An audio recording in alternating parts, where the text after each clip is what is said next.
Hey everybody, here's the latest progress on my latest custom building mock project that I've been working on.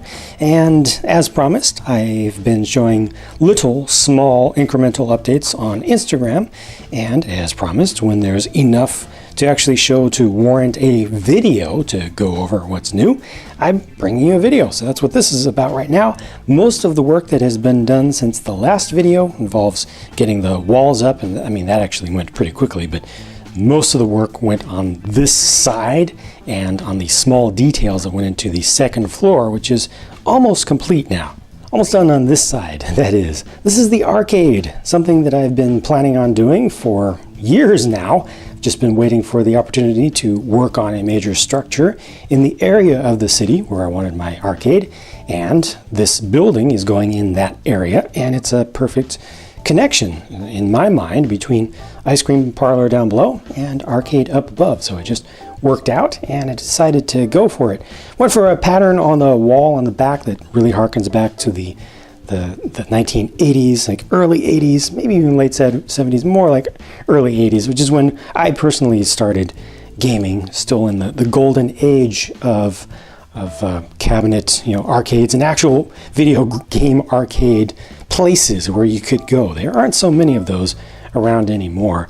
I guess they kind of come and go as it becomes the cool retro thing to do. But before they were retro, they were just everywhere, and they were a big deal.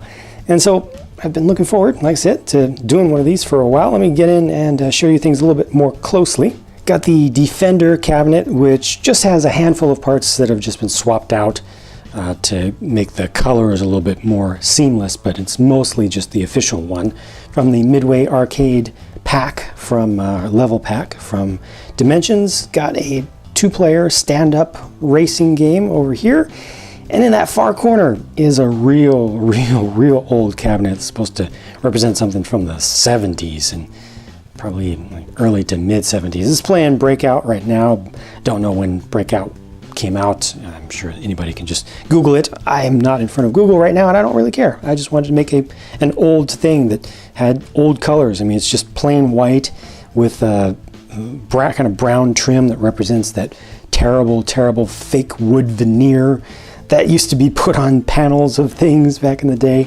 And this game has just 2 controls. It has a paddle control for left and right, and it has a button to start or to reset the game, and that's just it.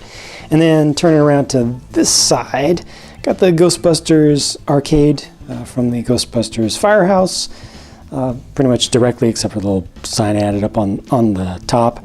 And obviously I've used a bunch of the parts from the Ghostbusters arcade in the building of this set to get a lot of the red stuff, the dark red pieces. So figured might as well use the arcade itself as well. These are the 2 from the Quickie Mart, the Simpsons Quickie Mart. Again, changed out just a couple of parts. Probably don't even see those from this angle.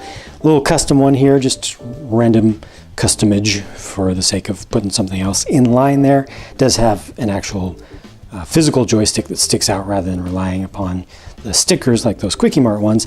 This is the latest one that I put in, the Marvel Agents of S.H.I.E.L.D. stand-up shooter with the gun there, and then I've got the kind of old folks arcade game there. It's supposed to represent a kind of faux gambling card game.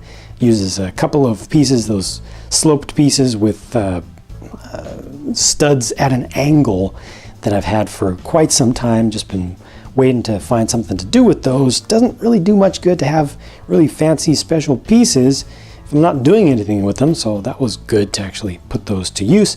This is the change machine right here. This guy's having a little bit of trouble looking a little bit more closely at the instructions for the thing, figuring out what's going on with it. The Coke machine, the pop dispenser, soda dispenser machine, has been changed since I posted it on Instagram. I've made it a little bit smaller and just wanted it to be a little bit more clean. Previously it had tiles on the outside and wasn't perfectly rectangular, and this just fits into the space a little bit better and looks a little bit better. And I think the first one that I posted up on Instagram was this claw machine over here.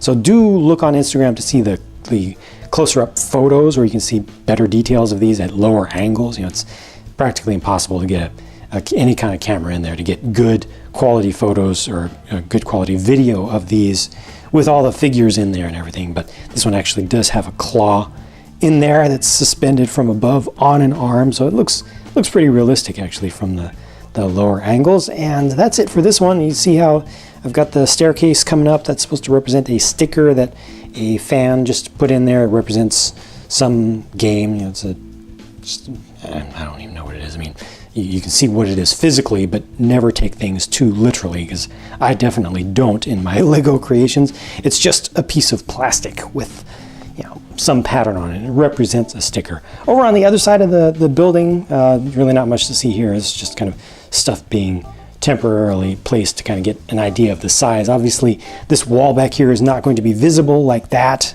This is going to be completely covered up. It's a 3-stud wide wall down below on the first floor. You can actually see that over here. That's the first floor wall coming up. That'll all be continued. I mean, this is, you know, there's just nothing but stuff to do on this side, so pretty much anything over here can be ignored. But I will be having the bicycles up here. It's the bicycle part of the bike shop. So bicycles up above and motorbikes down below, except for the scooters. You know, it's just had a little extra room left over, so I'm going to put the scooters upstairs like that, and that's it. That's what I've got for progress up to this point, and I will continue to bring you new update videos as updates become available, and as there's, you know, enough to actually show to warrant doing a video. When I do just one small little thing, it's absolutely not worth doing a video just to show one tiny little thing. I'm not going to waste your time with that.